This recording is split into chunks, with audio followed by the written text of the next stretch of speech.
Muy buenos días a todos y todas. Vamos incorporándonos, por favor, a nuestra red académica. Vamos a continuar con la clase que dejamos pendiente el día lunes.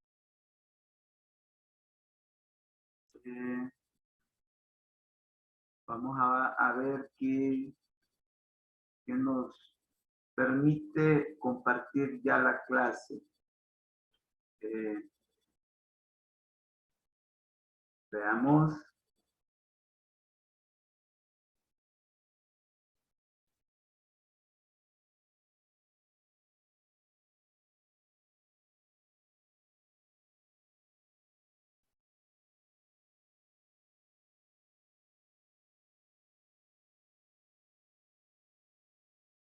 Bien.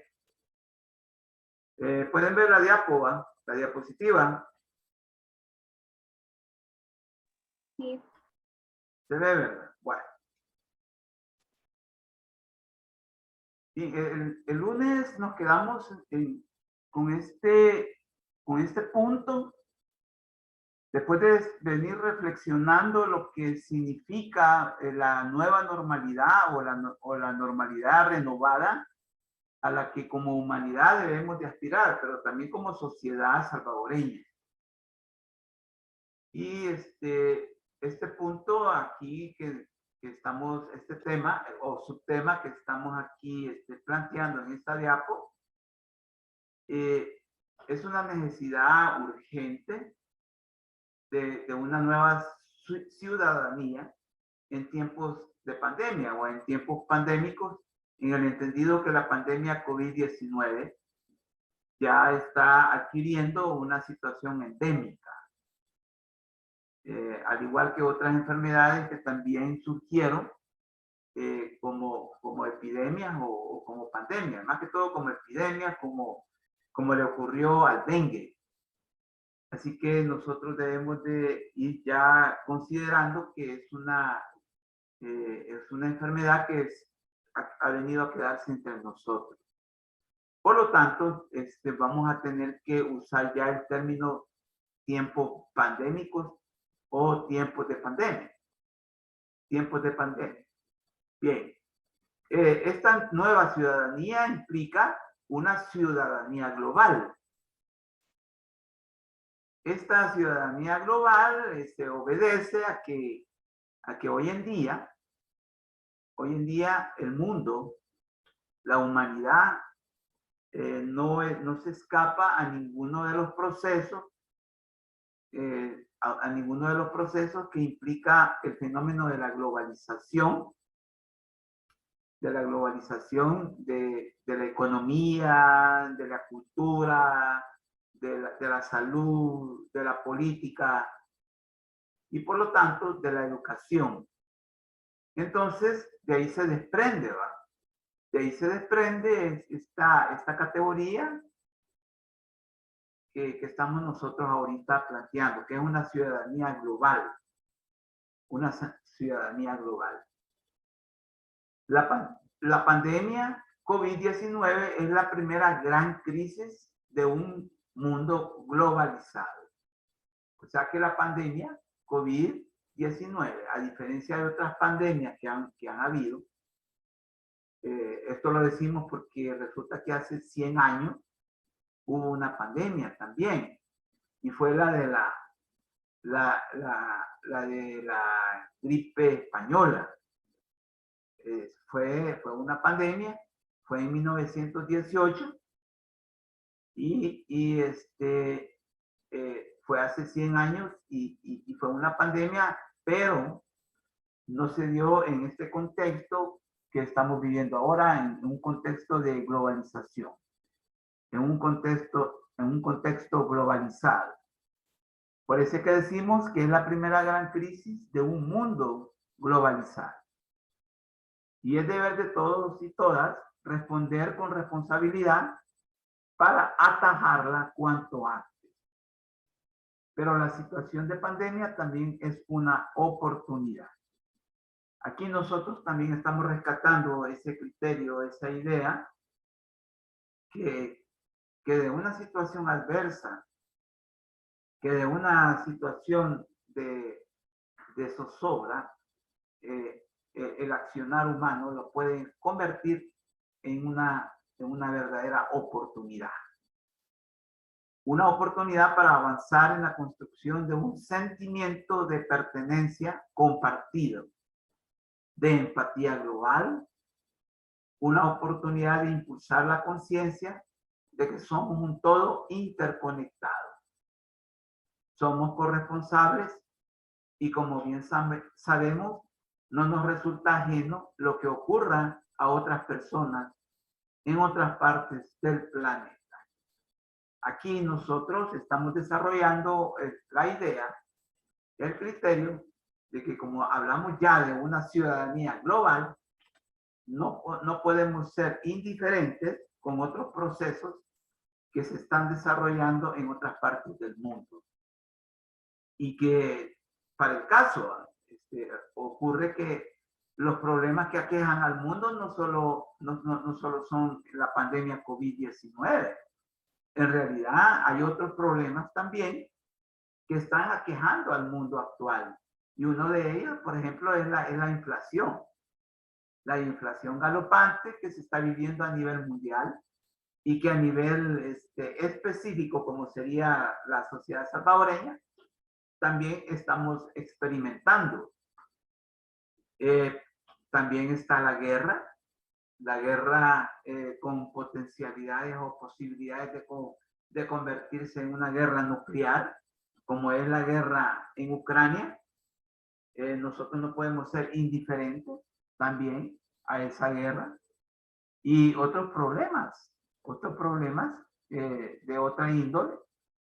Por ejemplo, el problema de los migrantes y las migraciones masivas, gente que está dejando sus países de origen. Y eso también nos incumbe, porque en El Salvador, como que nosotros no somos conscientes, pero sí deberíamos de serlo. En El Salvador, 350 personas también se van a buscar otros horizontes de vida. Y por lo tanto, no solo ocurre en El Salvador, sino que en todos los continentes, es algo mundial también. Y por lo tanto no podemos ser indiferentes, apáticos, no podemos ser incólumes a este fenómeno, por ejemplo, de la migración. También a la guerra que nos debería de dar vergüenza que sigamos empecinados en procesos bélicos como es la guerra. Resulta que han habido dos guerras mundiales y eso no nos ha bastado. No nos ha bastado y seguimos todavía desarrollando conflictos.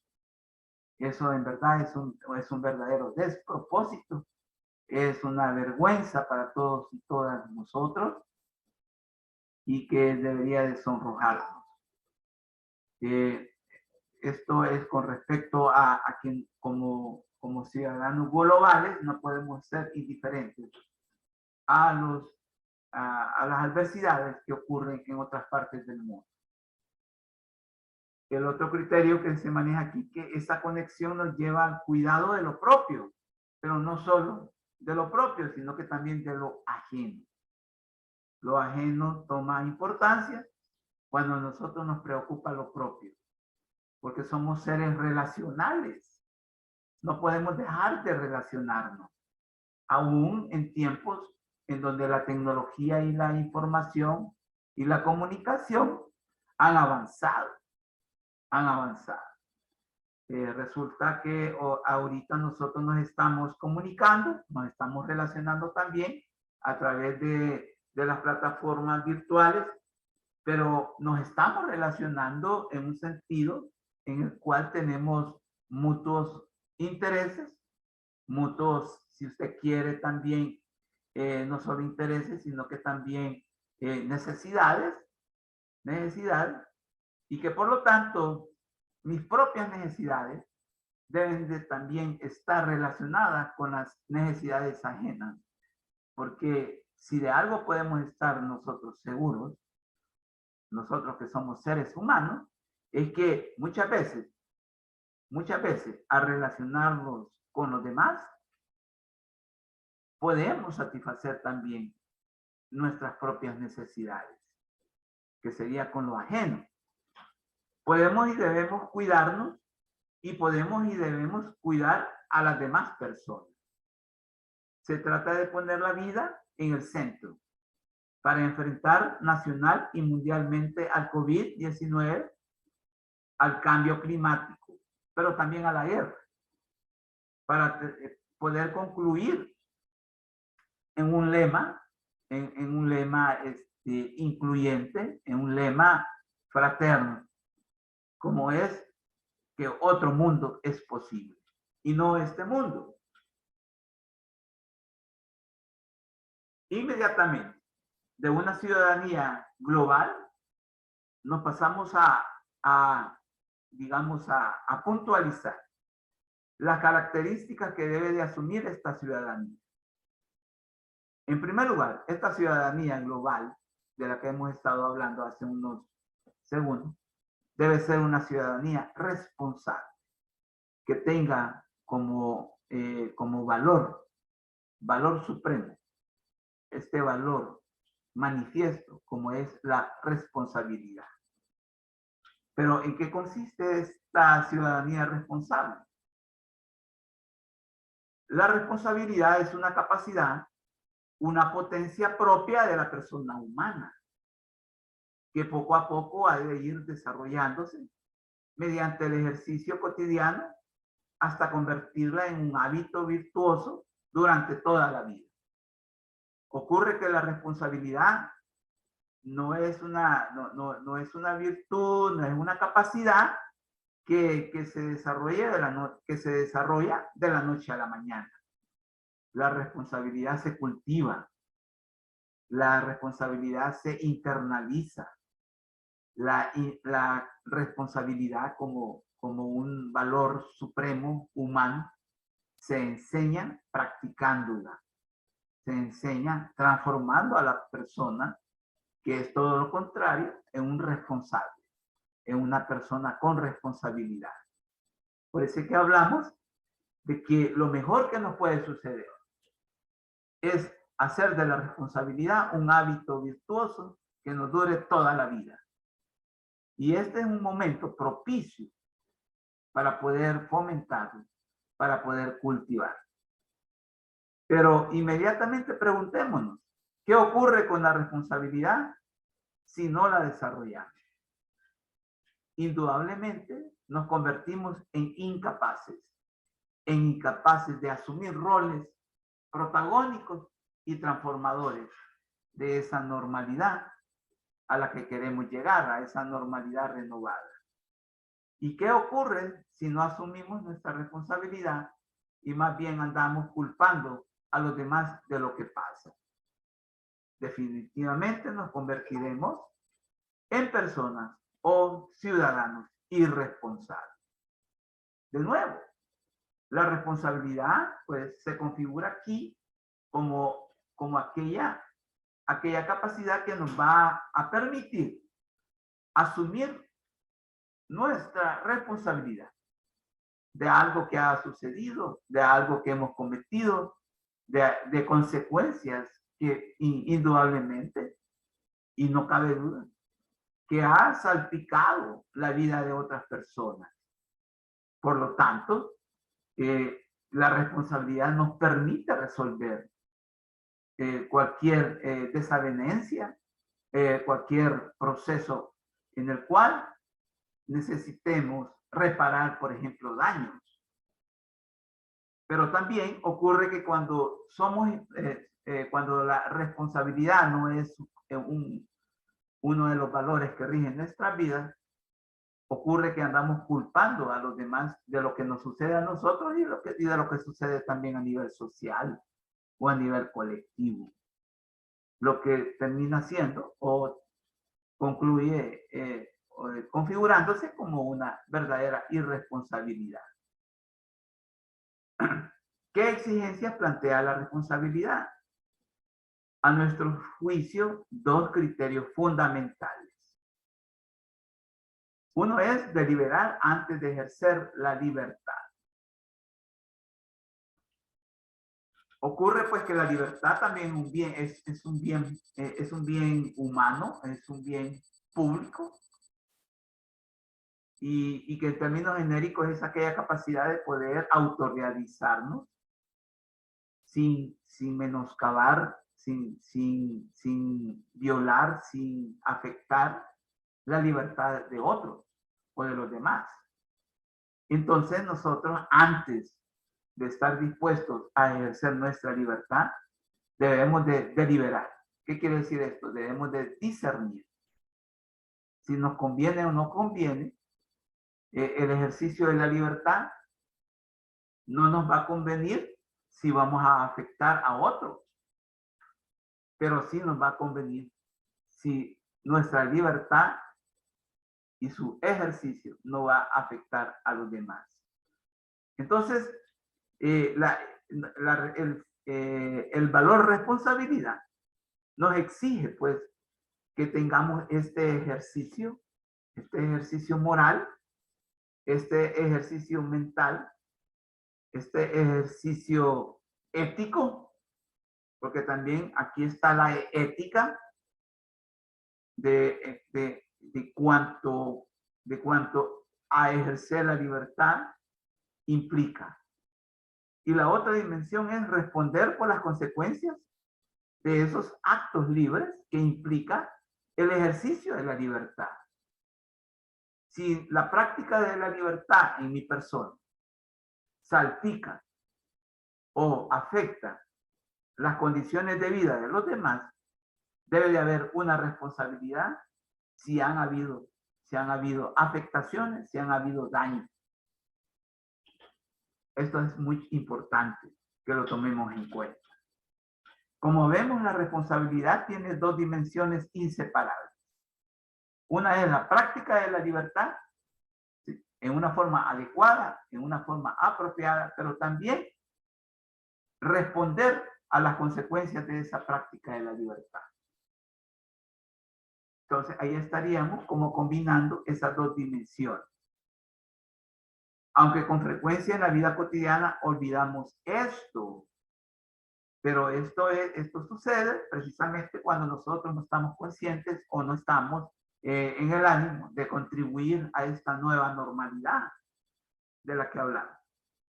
En el mejor de los casos, intentamos ser responsables a medias. Increíble, increíble. Resulta que también nosotros los seres humanos aparentemente podemos asumir la responsabilidad. Ocurre que muchas veces decimos que vamos a asumir la responsabilidad, pero a la hora de los hechos no lo asumimos. El clásico y viejo dilema entre lo que decimos y lo que hacemos, que no hay ninguna coherencia de vida. Ser responsables a medias significaría ser pues una persona incoherente entre lo que decimos y lo que hacemos. Bien, estamos conscientes hoy en día de que hay un desarrollo inusitado de la tecnología y de la técnica. Y esto ya lo hemos discutido, ya lo hemos reflexionado en otras oportunidades en nuestro curso de sociología general. Más que todo cuando hablábamos del enfoque tecnológico de la sociología. Y ahí destacamos pues el rol que ha venido a jugar a nuestras vidas de la tecnología. Y más que todo de las tecnologías, de la investigación, de la comunicación y de la información. Pero aquí nosotros acuñamos el término digital, pero también en un aspecto importante de los seres humanos como es la ciudadanía. Si hay una ciudadanía global, esta debe ser responsable y es lo que estábamos diciendo anteriormente. Pero también esta ciudadanía, esta nueva ciudadanía también debe de ser portadora y también, digamos, consciente de que la digitalización de las relaciones debe ser como aquel modo, aquella forma de cómo vamos a ejercer la ciudadanía global. Entonces, otra característica es que la ciudadanía es digital. ¿Pero qué es esto de ciudadanía digital? El desafío de fomentar una ciudadanía digital efectiva es particularmente crítico, ya que la pandemia de COVID-19 empuja a millones de personas a interactuar virtualmente. Ocurre que ha sido con el aparecimiento de la pandemia COVID, donde la necesidad de digitalizar las relaciones sociales es que se hizo más apremiante y más necesaria. El COVID vino a ser como aquel elemento coyuntural o aquel aditivo coyuntural que quizás faltaba pues, para poder terminar pues, en una digitalización plena, contundente de las relaciones sociales. Así que vamos a hablar pues, a partir de esta propuesta de una ciudadanía digital,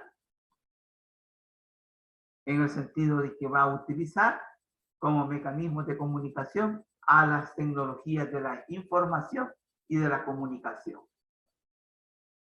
El otro planteamiento, la organización ciudadana, formada a partir de organizaciones enfocadas en promover las mejores prácticas en ciudadanía digital. Define la ciudadanía digital como compuesta de 5 competencias inclusivas que superen la brecha digital informada, comprometida, equilibrada y alerta. Y que a partir de la pandemia COVID, muchas sociedades han comenzado a expandir esta definición. Ocurre que a la par, pues, a la par de este ánimo de utilizar las TIC o las tecnologías de la información y de la comunicación, también debe de incluir este propósito, cuál es el que hayan competencias o que se puedan desarrollar competencias que nos van a permitir superar situaciones como es la brecha digital. Pues, ocurre que la brecha digital configura una desigualdad en el acceso a los dispositivos electrónicos y a los servicios de Internet. En El Salvador la brecha digital es alta. Ocurre que de cada 10 salvadoreños, solo dos tienen conexión al Internet y 8 no. Lo que inmediatamente se traduce que de cada 100 salvadoreños, 80 no tienen acceso al Internet. Así que nuevamente yo les quiero proponer pues, que esta ciudadanía digital plantea que debe de haber como cinco competencias que deben de fomentarse para que haya una verdadera ciudadanía digital. Para que también pueda haber una verdadera práctica ciudadana mediante los dispositivos y la tecnología digital hoy en día. Así que voy a plantear que esta ciudadanía digital nos lleva a una situación en la cual a través de los dispositivos móviles, a través de la tecnología digital, nosotros debemos de fomentar su uso y también nuestro modo de comunicarnos. Porque si vamos a practicar una ciudadanía digital, esta debe de brindar un uso informado, un uso equilibrado, un uso, digamos, cuando yo digo equilibrado, que no seamos unos abusivos en el uso de los dispositivos electrónicos, pero también no seamos verdaderos abusivos en las redes sociales, ¿no? En las redes sociales para poder relacionarnos con los demás. Cuando yo digo abusivo es que, por ejemplo, no caigamos en la pedantería, ¿no? No caigamos en los OEs, en los OEs, hablar obscenidades, etcétera, sino que verdaderas mensajes de fraternidad, mensajes de empatía para todos los que nos puedan escuchar y ver por el resto del mundo y de otros territorios. Bien, no sé si hay alguna inquietud, algún comentario al respecto, alguna duda que le haya quedado a usted, porque esta sería el final de la clase del impacto de la pandemia COVID en la cultura, Si hay algún comentario, alguna pregunta, pues le agradecería que la dijera en estos momentos. Yoli, Sí, adelante, Adriana, Barba. quisiera preguntarle cómo personalmente a usted le afectó la pandemia, o sea, su punto de vista personal. Bueno, yo la primera impresión que puedo decir al respecto es que nunca en mi vida había vivido una situación de esta. A pesar de que ya tengo mis años y también haciendo un balance, mis padres tampoco lo vivieron. Por ejemplo, mi papá, yo por ejemplo, yo les comenté lo de la pandemia de 1918, que fue la pandemia de la gripe, de la gripe española, que fue hace 100 años. Precisamente ese año mi papá, por ejemplo, nació. Entonces yo platicaba con él, porque ya murió, y nunca él me comentó de que hubiese habido algún proceso de esa naturaleza. Yo quisiera decir esto primeramente, antes de hablar pues, de cómo la pandemia incidió en mi vida. Sí, incidió en mi vida en el sentido de que también, más que todo psicológico, en el sentido de que ni en la guerra civil de los 80 nos encerramos en nuestras casas y que estuvimos plenamente encerrados en nuestras casas por motivos de no caer en un contagio. Nos impresionó, repito, a mi esposa, a mi hija y a mí, nos impresionó psicológicamente. No puedo eludir de que nos sentimos un tanto afectados, y porque no mirábamos, en primer lugar, la pandemia no se dice, usted una pandemia no la visibiliza, sino es a través de las muertes que hubo y de los enfermos. Ahí está la visibilización de la pandemia. Pero obviamente, y yo creo que hasta ustedes fueron testigos de la visibilización de la pandemia a través de los spots televisivos o de los reportajes que salían, por ejemplo, en los hospitales o en los cementerios. Eso en realidad impactó. Créanme que a mí me impactó. Porque repito, yo fui testigo de la guerra de los 80 y vi muertes, amigos, compañeros de trabajo que murieron en la guerra de los 80. Vi sus cadáveres,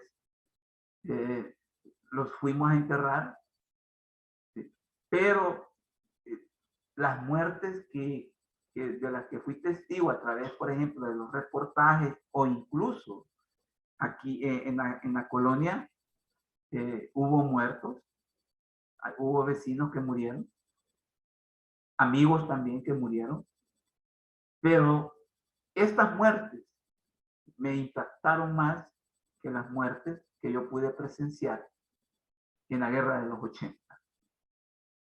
Es quizás una variable que yo le adjudico al impacto, fue de que cómo una pandemia, una enfermedad, le puede arrebatar la vida a uno. Porque las muertes que yo presencié en la guerra de los 80, consabidamente, fueron muertes arrebatadas, ¿sí? Arrebatadas por seres humanos, obviamente. Y que uno pues, se dio cuenta quiénes fueron. ¿Sí? ¿Quiénes fueron? ¿Quiénes fueron los que provocaron la muerte de esas personas de las que uno fue testigo? Pero en esta ocasión, en esta oportunidad, fue el COVID, ¿no? Fue una enfermedad que yo en realidad nunca creí que iba yo a experimentar, que una enfermedad como el COVID le iba a arrebatar la vida a personas, por ejemplo, que fueron amigos míos, amigas mías. Gracias a Dios no hubo familiares muertos, pero sí gente cercana, gente que, por ejemplo, yo soy cristiano evangélico, y por ejemplo, mucha gente que se congregaba donde yo me congrego, que también murió, gente que yo, diáconos, por ejemplo, gente que eran diáconos y que ya no están con nosotros, así como también hermanos y hermanas que tampoco ya no están. Entonces, eso a mí me afectó en buena medida, me imagino que también a mi esposa. Y la otra situación que también yo considero que me impresionó fue también la situación que se vivió durante la pandemia. Durante la pandemia obligatoria, perdón, esto de, ¿cómo le llaman? El encerramiento, la cuarentena. La cuarentena. La cuarentena domiciliaria obligatoria también no dejó de cómo afectarnos, porque estuvimos encerrados las 24 horas. Pues hubo días que fueron 24 horas encerrados. Repito, nunca habíamos experimentado esa situación. Un silencio, en realidad, la ida a comprar alimentos, al súper, con base al número del DUI, que también así fue. Ustedes también creo que fueron testigos de eso. Ni en la guerra ocurrió eso. Eso también a mí como me puso en qué pensar, en que a lo que hemos llegado. Porque yo eso era quizás lo que decía mentalmente, ¿verdad? A lo que hemos llegado en realidad. Entonces, internacionalmente también la encerrona de la cuarentena a nivel internacional, porque tampoco, yo no sé, tampoco, yo he revisado la historia de la humanidad, y a nivel mundial nunca se había experimentado un encierro total, bueno, total, a nivel mundial. Y eso también en mi, digamos, en mi humanidad me afectó también, me afectó. Ahora bien, económicamente no me afectó. No hubo una afectación económica y material. No, gracias a Dios, el sustento ha estado hasta hoy en día asegurado. Y también eso quizás es algo que tengo que decirlo, hay que ser honrado con la realidad. No hubo una afectación material ni económica, pero que otros salvadoreños, otros sectores, sí les afectó en una forma grande, en una forma considerable. Muchos perdieron sus empleos y no los volvieron a recuperar. Por ejemplo, yo tuve un hermano que perdió su empleo y ya no lo volvió a recuperar. Entonces hoy tuvo que retomar sus relaciones laborales en la informalidad. Entonces, la otra situación de que también, como lo hemos planteado en esta clase,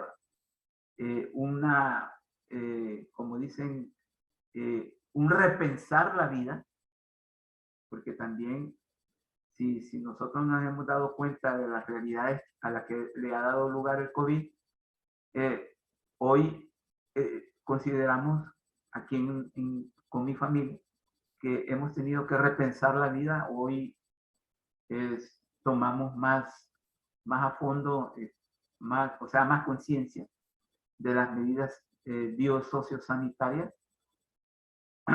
Y como yo les decía, bueno, el lunes fue que hay que volvernos a lo básico, hay que hacerle caso a las lecturas científicas de la vida y no a las lecturas míticas o a las lecturas basadas en las tradiciones o en el sentido común, sino que hacerle caso más a la información científica comprobada y no, por ejemplo, andarle haciendo caso, por ejemplo, a esas lecturas conspirativas.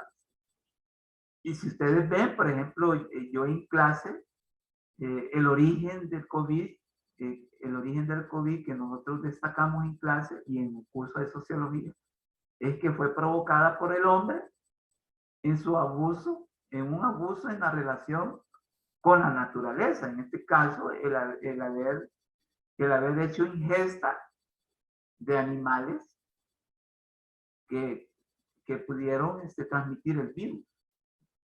Entonces, esa es la versión que también yo creo,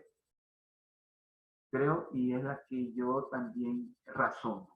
Y la he razonado también en clase. No otros orígenes como que fue creado en un laboratorio, ¿verdad? Y con propósitos malévolos, malignos, de provocar muertes porque estamos muy poblados, etcétera, etcétera. Y repito, sí me impresionó, pero ya pues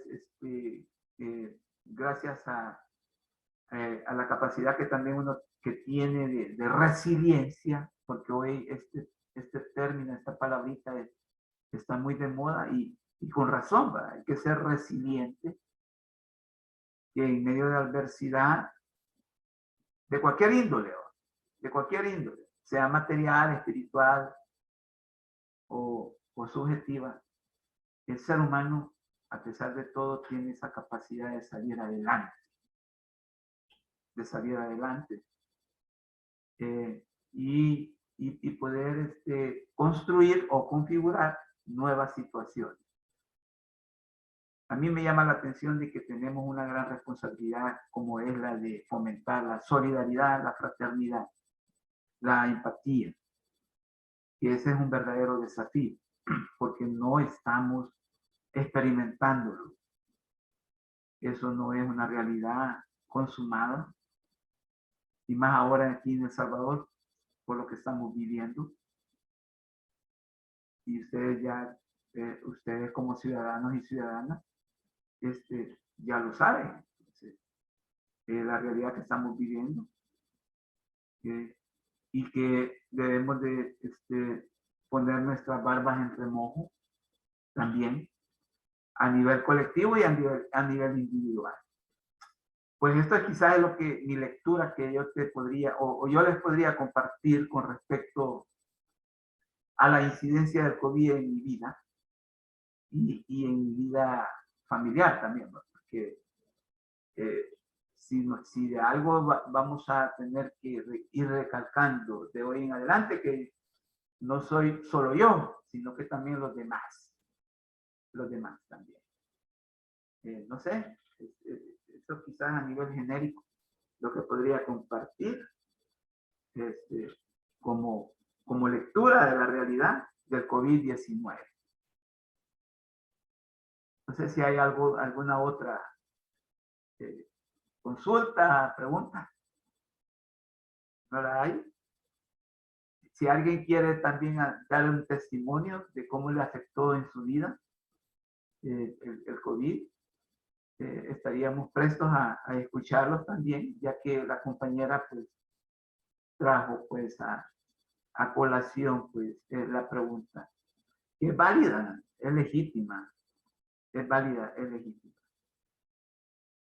Si no hay otras intervenciones, pues además de la mía, entonces vamos a proseguir porque no tenemos ya el tiempo holgado que pudimos haber tenido en otros meses, porque el ciclo, como ustedes verán, ya está feneciendo. Después de esta semana solo nos quedarían 2 semanas de clase. 2 semanas de clase. Haga las cuentas. Bien.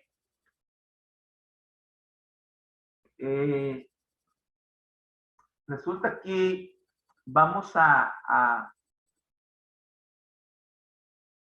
introducirnos también a otra situación que la sociología en general le importa mucho que lo tratemos. Ven en la diapositiva el derecho humano a la alimentación. Sí. Sí, ¿verdad? Ok.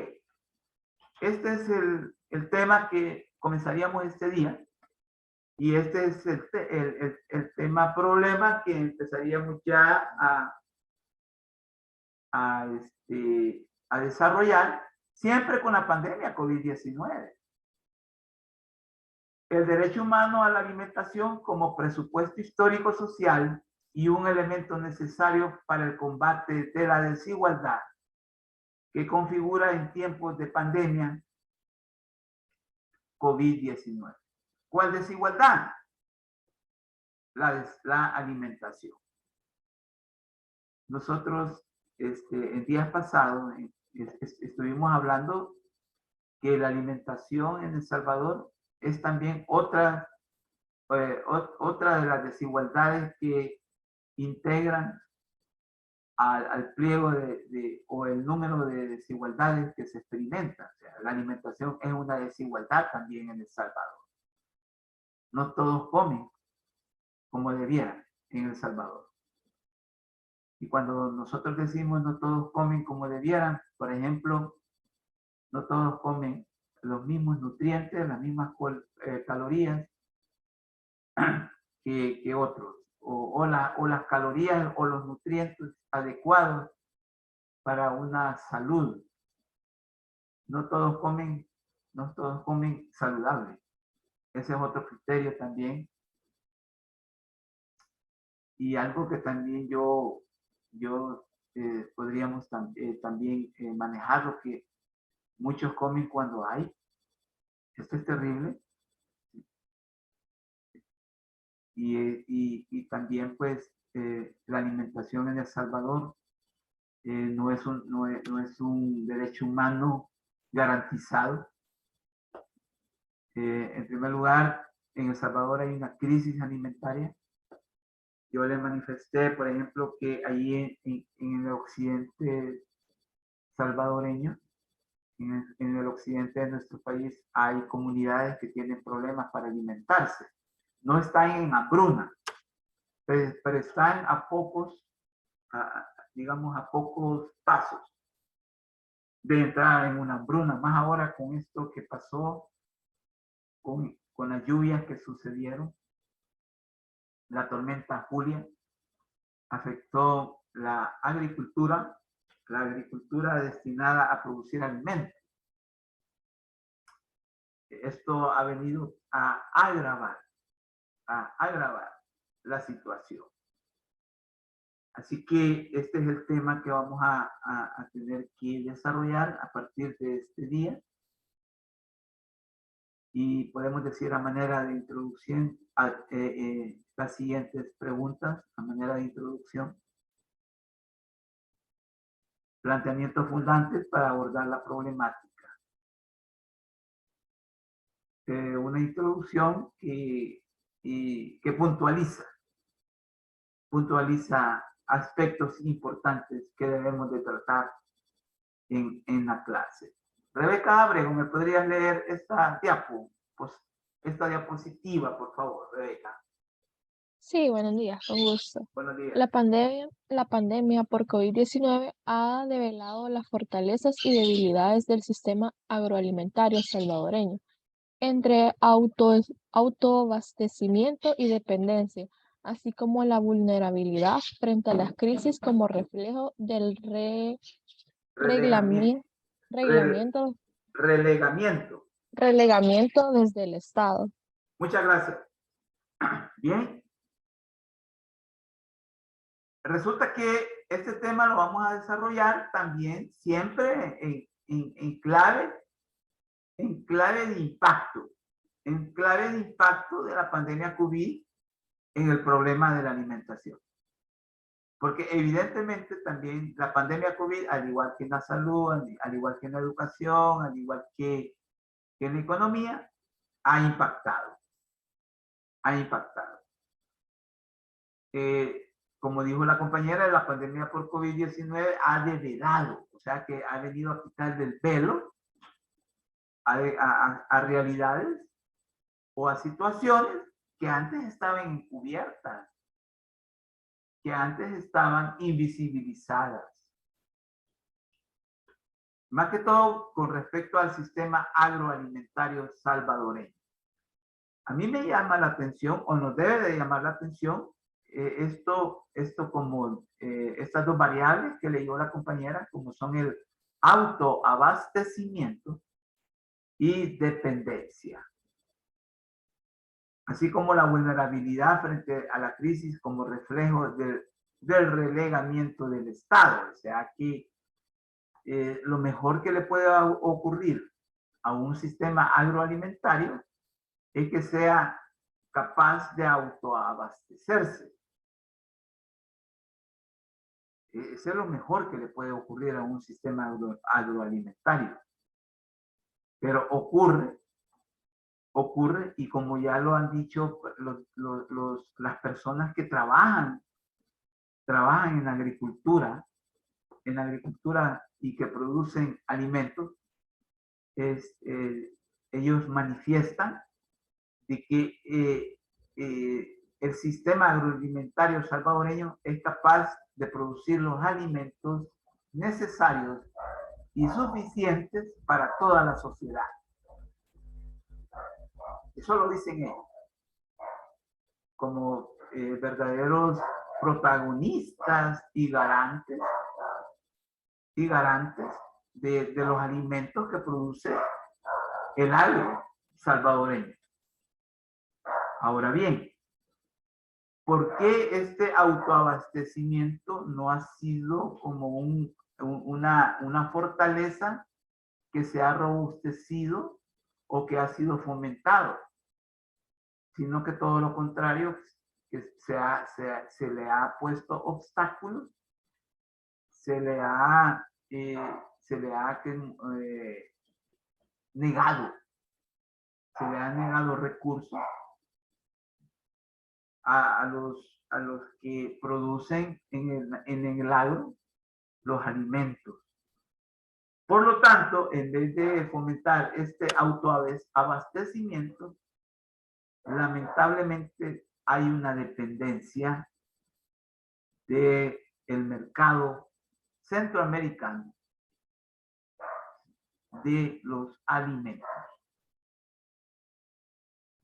Por favor, tengamos cuidado aquí, porque, repito, hace unos minutos yo les dije, mire, la gente dice, los agricultores salvadoreños dicen, nosotros podemos producir aquí en El Salvador todos los alimentos necesarios para toda la sociedad, para todo el país.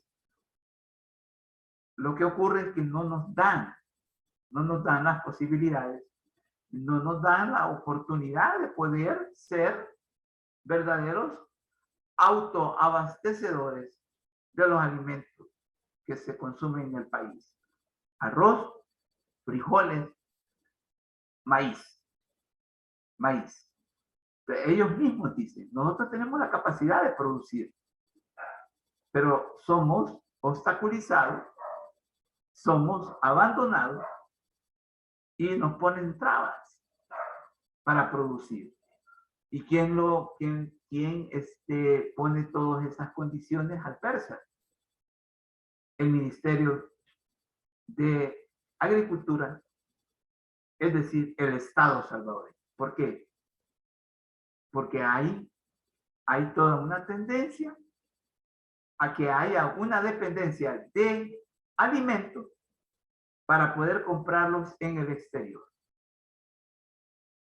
Y esto es algo preocupante. Esto es algo sospechoso y hasta peligroso también, ¿verdad? Porque ocurre que con esto que ha sucedido en los últimos días, que las lluvias han venido como a recrudecer la escasez de alimentos.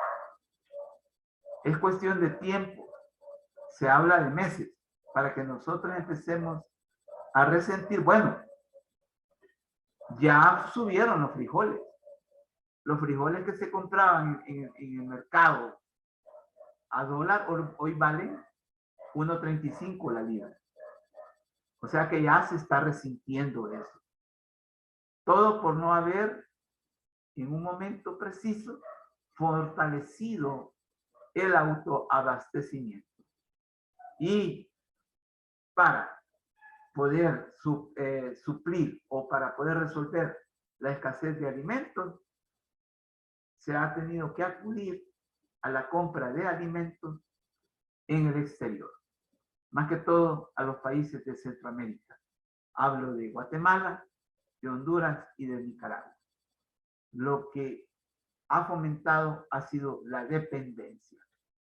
Miren, algo que hay que decirlo, y esto tiene mucho que ver con lo político. Claro, cuando yo hablo de lo político, voy a hablar de la dimensión política en el sentido de que el nivel político de la realidad, sea cual sea, es aquella en donde vamos a ver cómo se configuran las decisiones que afectan o promueven la vida del bien común. Entonces, sí y solo sí voy a hablar de lo político. Entonces, ¿qué es lo que quiero decir con esto?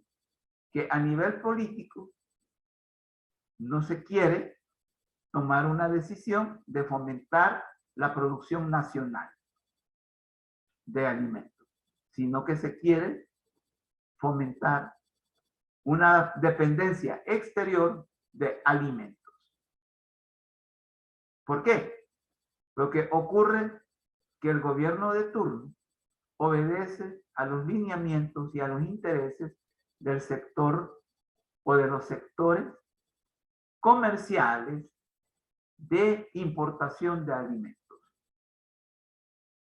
En otras palabras, son los sectores minoritarios y poderosamente económicos que están vinculados con la importación de alimentos y que comercian, ojo, comercian trayendo alimentos del exterior y que hacen buena plata, que tienen ganancias vendiéndole al gobierno esos alimentos que traen de afuera. Por lo tanto, todo proyecto de fomento de la producción interna o nacional de alimentos va a estar siempre obstaculizada. Esto es grave. Esto es muy grave. Porque si bien es cierto, no ha habido escasez, sino que al contrario, está habiendo alza en los precios. Es porque existe, ojo, existe esta tendencia a traer alimentos de afuera y poder manipular los precios. No hay escasez de alimentos en el mercado, no la hay por el momento, pero sí están caros. Porque eso de comprar los frijoles hace unos 2 meses, póngale, a dólar, y hoy valen 1.35 en el mercado. Es un verdadero despropósito y una verdadera vergüenza que el gobierno de turno no se preocupe por proveerse de alimentos adecuados y también en los precios módicos para la población. Entonces, a nivel introductorio, podemos decir esto, este problema que tenemos, habiendo capacidad de producir nacionalmente los alimentos, no se fomenta esto, sino que al contrario, se fomenta la compra de alimentos en el exterior. Es un verdadero absurdo. Tamara Martínez, sí. ¿Me escucha bien, licenciado? Sí, le escucho. También me imagino que influyen otros factores, como por ejemplo, el huracán que acaba de pasar dejó a varios campesinos sin sus cosechas, eran manzanas, parcelas, de ya la alimentación, destruidos. Me imagino que lo poco que se vende así a nivel nacional también se ve afectado por cosas climáticas como esa. Sí, eso yo lo manifesté hace unos minutos, que también esto de la tormenta afectó. Sí, Tarik, adelante. Yo siento, Lick, o sea, que tiene que ver parte de la pandemia con lo que está pasando, pero creo que también ya es un pensamiento en el que uno sabe que obviamente en el futuro siempre hay un nivel de inflación. Entonces, quiera ser que no, en cualquier cosa siempre hay un nivel de inflación al nivel vayamos evolucionando y pasando los años. Entonces también creo que no es solo de echarle culpa a la pandemia, porque es lógico, se sabe que a futuros años los frijoles posiblemente no van a costar $1 o 1.35, sino que va a elevar el precio por la inflación nada más. Así como, por ejemplo, la universidad. La universidad dice que cada año hay un nivel de inflación, por ende hay un cobro distinto, o sea, elevado, sobre mensualidades, etcétera. Entonces siento que también es por parte de la inflación. Correcto. Sí, o sea que esa es otra variable, la inflación. Sí, Adriana Barba. Yo concuerdo con Tarik, o sea, esto de la inflación y la subida de precio de comida y gasolina, etcétera, no solamente fue por la pandemia, pero creo que lo que más lo marcó fue lo que estaba pasando en Rusia y Ucrania.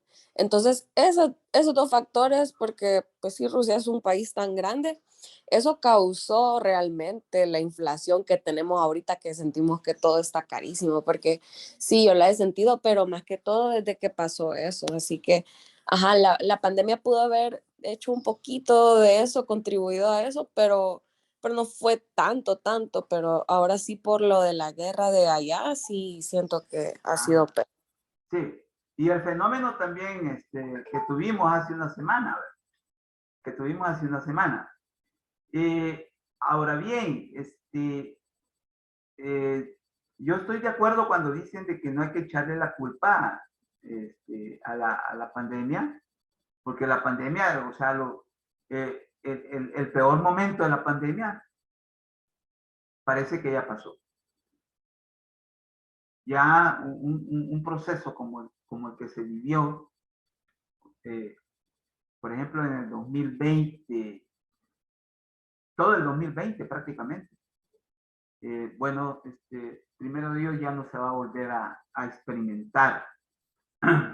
La guerra sí, ahí estoy de acuerdo en que también ha incidido porque, ¿por qué va? Porque la agricultura necesita de productos o de insumos, que le llaman, de insumos que coadyuvan o que la agricultura como actividad necesita como aditivos de carácter químico y que por ahí, por donde está el conflicto, se producen. Y entonces ahorita con ese problema de la guerra, hoy los productos esos han subido en una forma alarmante, exorbitante, y hoy los productos vienen carísimos. Vienen carísimos y para producir hoy sale caro. Y las ganancias prácticamente no se ven e incluso también lo que se invierte no causa ganancias, sino que todo lo contrario, pérdidas. Entonces la gente, por ejemplo, los agricultores se abstienen de producir con intenciones comerciales, ¿va? Porque ellos dicen, bueno, a lo que estoy acudiendo es a producir, pero para mi consumo. Para mi consumo, porque ese es como el planteamiento que yo les he escuchado porque yo también como sociólogo les llevo la pista, les llevo la pista en los procesos que ellos están diciendo, que están manifestando. Entonces ellos dicen, bueno, solo estoy produciendo para el consumo privado. O cuando dicen privado es que solo para ellos. Lo que sí nosotros debemos de tener cuidado y que hay lo último que yo les dije, no es algo que yo me lo estoy inventando, pero esto está comprobado, de que hay un sector económico que se dedica al comercio de alimentos, pero a través de la importación. O sea que lo compran afuera a un precio y lo venden aquí a nivel interno a otro precio. Y ustedes bien saben, un comerciante compra un precio para venderlo a otro precio. Ese es como la dinámica del comerciante, porque un comerciante no va a comprar a un precio y lo va a vender al mismo precio. Bueno, a mí un comerciante me dijo ahí en el mercado, mire, yo compro barato para vender caro. ¿Y qué es lo que me quiso decir? Que ella compra un precio para vender a otro precio y ese va a vender caro porque ella necesita vivir, ¿va? Y sacar ganancias. El problema es de que estos sectores son sectores con muchas ganancias económicas, y que este modo de operar es gracias a que el gobierno les permite eso. Les está permitiendo hacer ganancias con un problema nacional, como es el de el abastecimiento de alimentos. Ya muchos dicen, pues, entonces, ¿cómo es posible que un gobierno esté manipulando el abastecimiento de alimentos de la sociedad salvadoreña?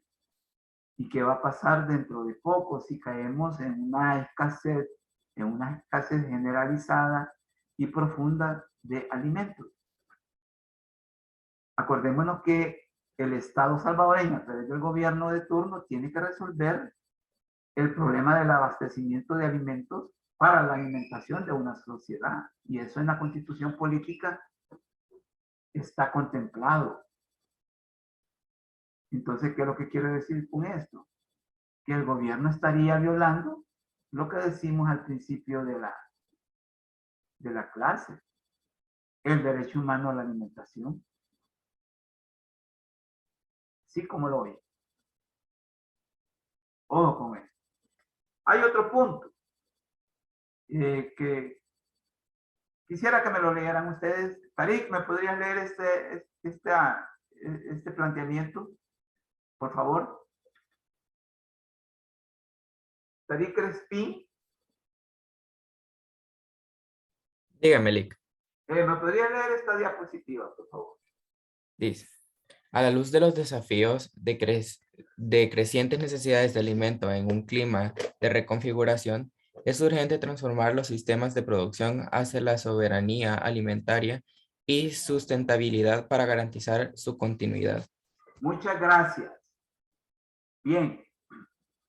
Este planteamiento tiene mucho que ver con la soberanía alimentaria.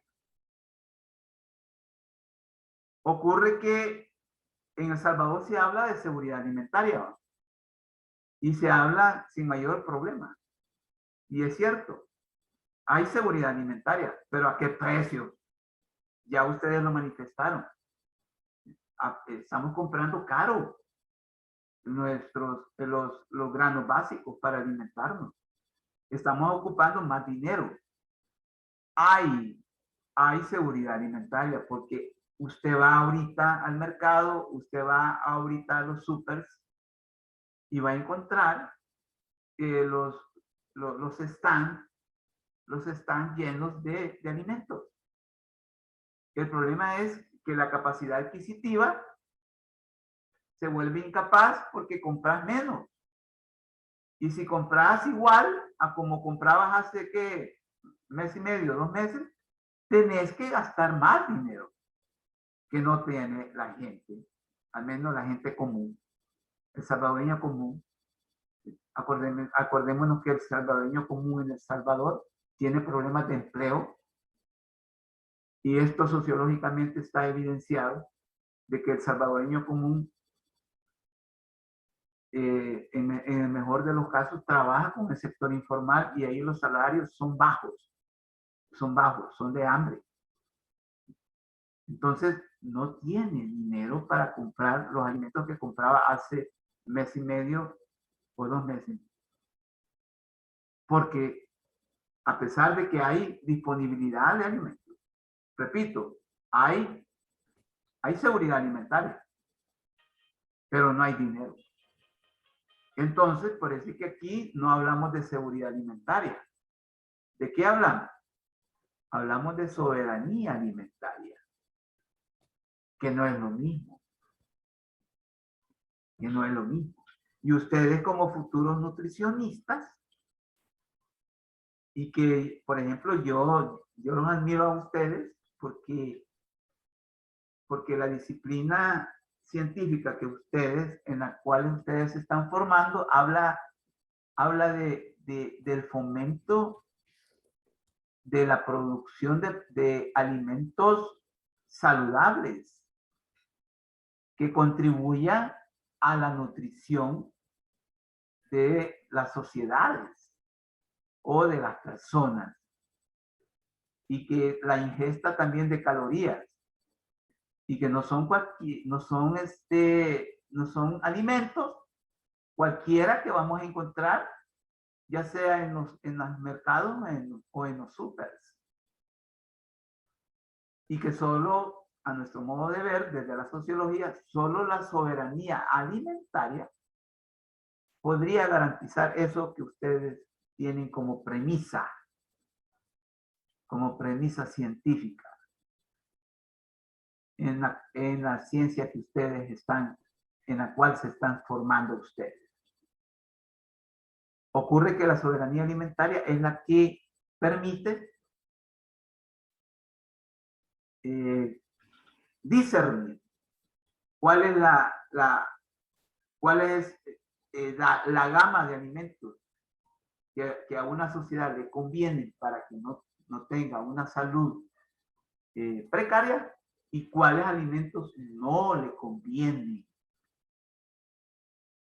Entonces, por eso es que se llama soberanía alimentaria, porque es la que permite clasificar la conveniencia y la no conveniencia de la disponibilidad de alimentos para una sociedad. Y ocurre que en El Salvador no existe una ley que contemple a la soberanía alimentaria como un mecanismo para la obtención de alimentos. Sí hay una ley que habla de seguridad alimentaria, pero con esa no hay mayor problema, porque la hay, ya sea comprando caro en el exterior y también vendiendo caro aquí, o también a nivel nacional, como ya lo han manifestado los agricultores nacionales, que también ellos tienen la capacidad para producir.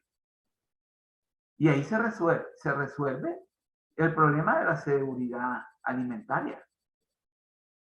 Ahora, nosotros en esta cátedra de sociología, la propuesta es de contribuir o de proponer más una soberanía alimentaria que una seguridad alimentaria. Repito, soberanía alimentaria y seguridad alimentaria van de la mano, claro, pero no son lo mismo. Y ocurre que muchas veces solo puede existir seguridad alimentaria, más no soberanía alimentaria. Y, por ejemplo, países como Honduras, y esto no es invento, países como Honduras, países como Guatemala, existen leyes que avalan la soberanía alimentaria. Yo los invito a que investiguen. Ahí en internet está. Ellos tienen leyes que garantizan la seguridad alimentaria, pero también la soberanía alimentaria. Entonces, este punto que ustedes han leído acá es un llamado de atención a que es necesaria en El Salvador, para resolver el problema de la alimentación, una soberanía alimentaria. Esa es, digamos, la propuesta. No sé si ustedes tienen alguna duda o algún comentario al respecto de lo que acabamos de plantear. Número 3. El Estado y la organización social son clave para asegurar el éxito en estas transformaciones, con una agenda construida desde la diversidad y pluralidad del espectro político de la formación social y económicas salvadoreñas. Esto está vinculado con lo anterior, porque la soberanía alimentaria no va a caer o no va a ser promulgada si no hay presión social, si no hay propuesta social y si no hay también protesta social. Resulta que como sociedad nosotros debemos de presionar por una soberanía alimentaria, porque el gobierno, el Estado no lo va a hacer por nosotros. Estamos plenamente convencidos, o debemos de estar plenamente convencidos. Esto no se va a dar por su peso. Tenemos que exigirla. Exigirla dentro de el derecho humano a la alimentación. Dentro de la, digamos, si usted quiere, de la sombría que nos cubre el derecho humano y fundamental a la alimentación. Es que como en otras oportunidades lo he dicho, el derecho humano a la alimentación es un derecho fundamental. Y yo la vez pasada les expliqué por qué un derecho es fundamental. Un derecho humano es fundamental en tanto que su garantía y su satisfacción permite que otros derechos sean satisfechos. Por eso es un derecho fundamental la alimentación, porque el comer bien, el comer saludable, me va a permitir tener salud. El derecho humano, el comer bien y el comer saludable me va a permitir ejercer un trabajo. El comer bien y el comer saludable me va a permitir estudiar, ejercer mi derecho a la educación. El comer bien y el comer saludable me va a permitir ejercer el derecho a la cultura. Ahí está lo fundamental. Viene de funda. Yo así lo plantearía. Entonces, toda propuesta de soberanía alimentaria tenemos que exigírsela al Estado, pero no como personas así individuales, sino que como organización social. Y no solo organización social, sino con presión social. Solo así vamos a poder lograr que en El Salvador el día de mañana haya, ojo, haya soberanía alimentaria, porque hoy por hoy no la hay. No sé si también hay algún comentario al respecto. Bien, el impacto del contexto pandémico. La pandemia COVID-19 reconfirmó que la alimentación es fundamental y que su escasez o ausencia atenta contra la vida. Contra la vida. Ocurre que si nosotros seguimos en esta lógica indiferente, o actuando, o pensando, o sintiendo como que si no pasara nada, podemos llegar a esta situación de escasez o ausencia de alimentos. Y no porque no hayan alimentos en el mercado o en los súper, sino porque nosotros, como ciudadanos, ya no vamos a tener dinero para poder comprar.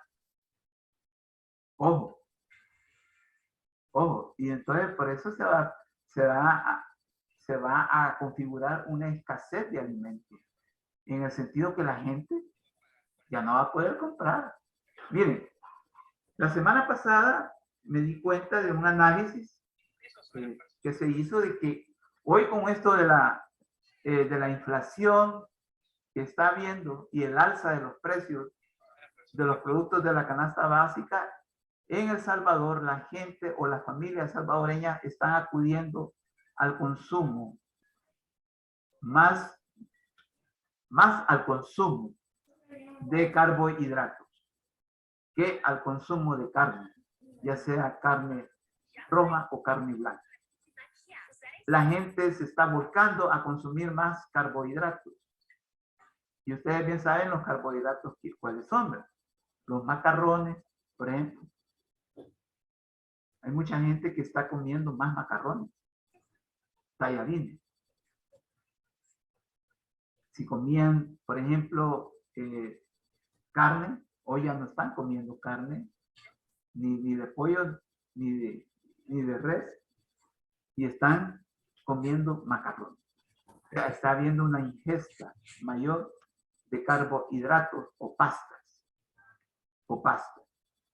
Entonces, la escasez se va a deber, se va a configurar, pero no porque no haya alimentos, sino porque la gente en la pobreza, desde sus condiciones de vida, pobres, no va a poder comprar sus alimentos. Y entonces, solo lo van a poder comprar los que tengan capacidad económica.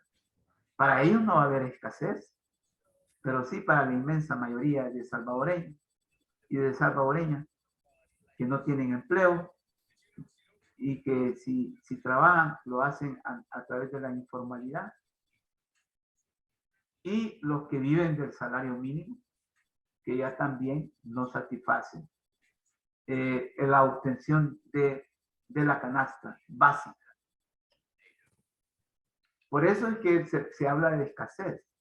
No porque no vayan a estar, no porque no vayan a estar en el súper los alimentos o en el mercado, sino que porque la gente no va a tener dinero.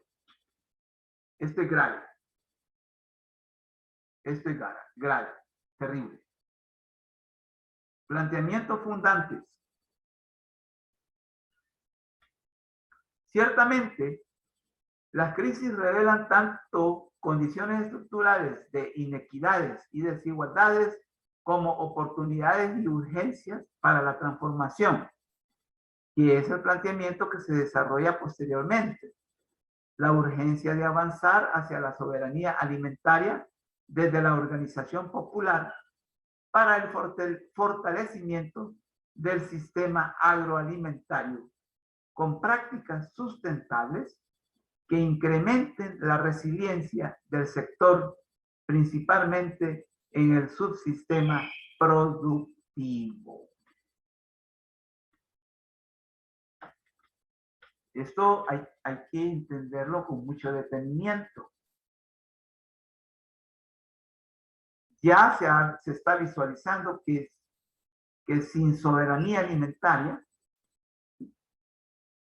en El Salvador, vamos a tener problemas fuertes, vamos a tener problemas irreversibles en cuanto a la obtención de alimentos. Porque la seguridad alimentaria, por per se o por sí solo, no garantiza que vaya a haber alimentos para todos y todas los salvadoreños. ¿Por qué? Porque van a haber siempre alimentos, pero caros. ¿Por qué? Porque si nosotros como sociedad logramos la soberanía alimentaria, entonces se lograría que la producción nativa o nacional de alimentos sea como el proceso garante, como el proceso posibilitador de alimentos sanos, de alimentos nutritivos para la sociedad salvadoreña. Por eso es que yo les digo, la soberanía alimentaria es clave, y no la seguridad alimentaria. El gobierno dice, no, si nosotros estamos o le estamos apostando a la seguridad alimentaria. Sí, es cierto, pero ¿cómo? Eso no lo dicen. ¿Cómo? Comprando alimentos en el exterior, comprándoselos a los chapinos, comprándoselos a los hondureños y a los nicaragüenses. ¿Pero qué significa eso? que a nivel interno vamos a comprar carísimos los alimentos. Ese es el problema. Ese es el problema. Lo anterior solo es posible si el Estado asume un papel protagónico en el diseño, articulación y ejecución de las medidas necesarias desde y con las organizaciones de productores y productoras agrícolas para la defensa de la producción agrícola como cobertura de derecho a la alimentación por encima del enfoque hegemónico de la mercancía. Ideas que coinciden con las fuerzas progresistas del país y para lo cual se desarrolla un último apartado marcando elementos claves para la construcción de una agenda transformadora.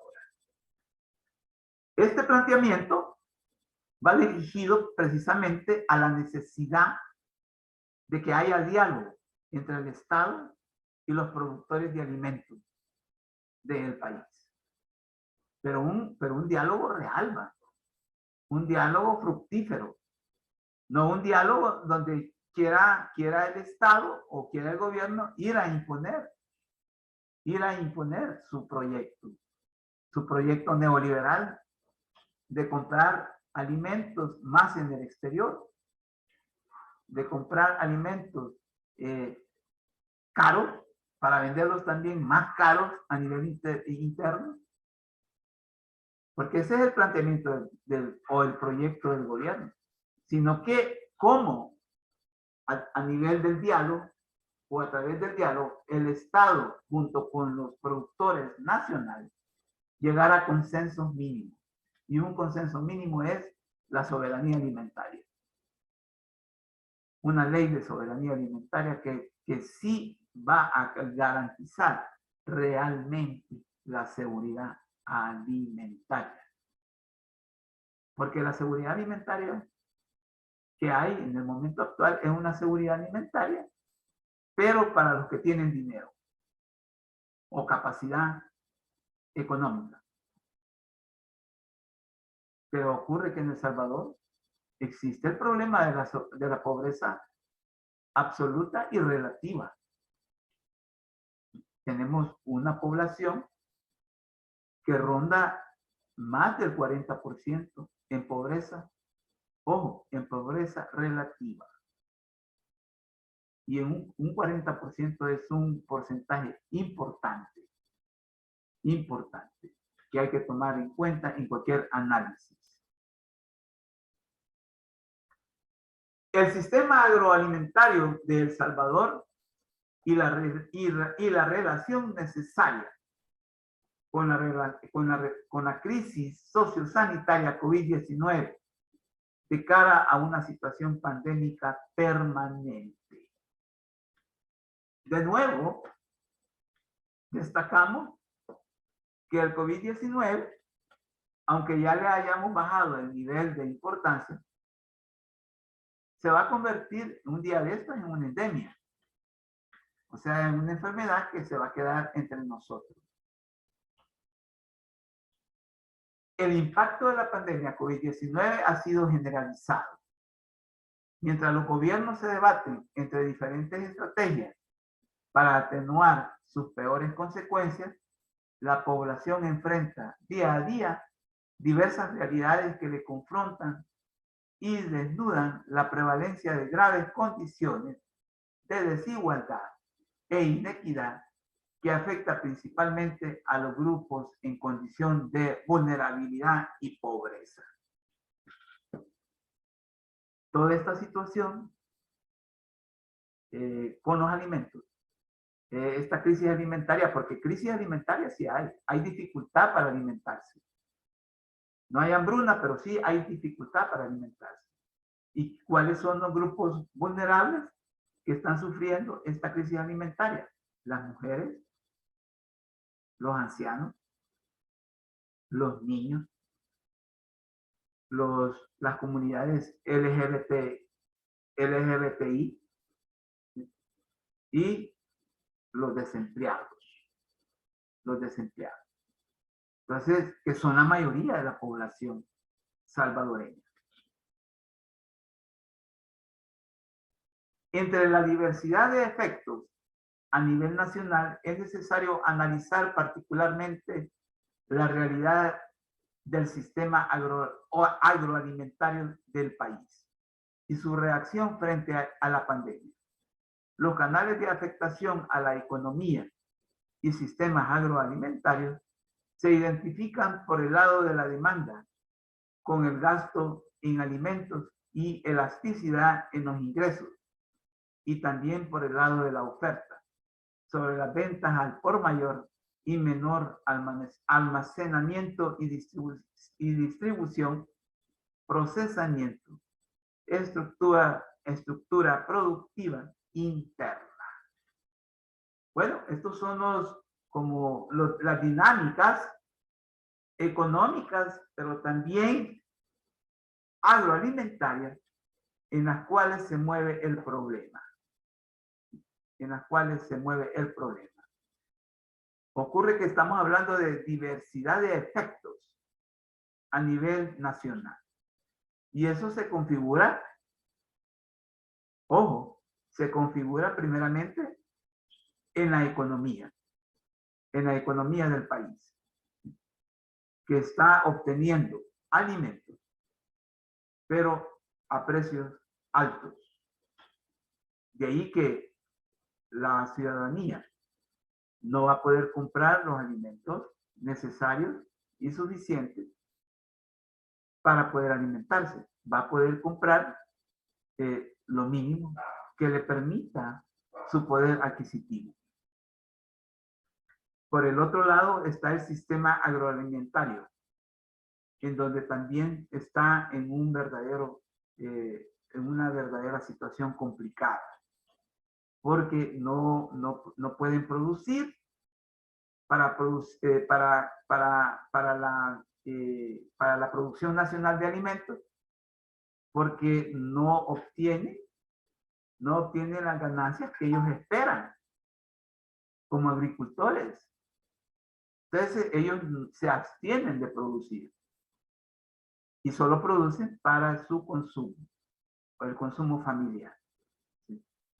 Por lo tanto, la demanda de alimentos siempre se va a mantener, pero la satisfacción de esa demanda va a ser por la vía de la importación desmedida y cara de alimentos. Por lo tanto, aquí se habla del gasto en alimentos y la elasticidad en los ingresos. O sea que va a estar en función de mis ingresos el cómo yo compre alimentos en El Salvador. Si tengo suficiente dinero, voy a poder comprar lo que siempre he comprado en alimentos. Pero si, en dado caso, por la inflación, como los alimentos están más caros, y si tengo el mismo dinero que siempre he ocupado para poder comprar alimentos, ocurre que voy a comprar mucho menos. Porque voy a estar gastando el mismo dinero, nada más que producto de la inflación, los alimentos van a estar más caros. Y también por el lado de la oferta siempre va a estar. Repito, si usted va vamos ahorita a los súper o al mercado, hay disponibilidad de alimentos. Por mayor y menor. Pero dentro de una semana o meses, ¿qué situación se va a estar dando? Va a ser más complicado. Aspectos que preocupan y deben ocupar a los esfuerzos que hemos estado proponiendo, como son pues la propuesta de la soberanía alimentaria como la única que va a garantizar una soberanía, una seguridad alimentaria real. La soberanía alimentaria es la que va a procurar una seguridad real de alimentos. Y la otra también, la organización social, no solo de los de los agricultores, sino también de nosotros como ciudadanos. ¿Cómo se ha garantizado el abastecimiento? La importancia de la producción interna y el comercio. ¿Qué ha ocurrido con los precios? ¿Qué tipo de medidas se adoptaron para minimizar los impactos y garantizar los derechos de las personas relacionadas a la alimentación? Y si esas medidas han tenido en cuenta la particularidad de poblaciones especialmente vulnerables, específicamente las mujeres, los niños, los ancianos y los discapacitados también. Entonces, ¿qué aspectos podemos nosotros identificar que pueden preocuparnos? Si en un dado caso esta gente no puede obtener los alimentos necesarios y suficientes, hay digamos, presupuestos, como son si en verdad están teniendo los alimentos indicados en calidad y cantidad. Si los precios se mantienen o hay una especulación de los precios que permite que suban. Se está entonces garantizando el derecho humano a la alimentación. Y si esto último que leímos, si estos grupos vulnerables están teniendo alimentación adecuada, estos son los aspectos que nos deben de preocupar.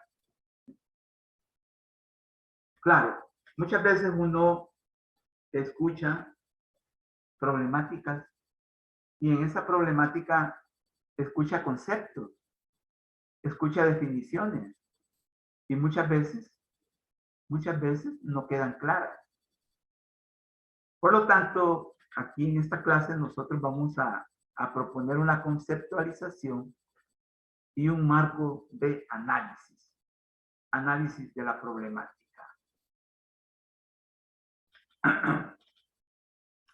Como punto de partida, es necesario plasmar de manera muy breve los elementos conceptuales desde los que se aborda el análisis del sistema agroalimentario nacional.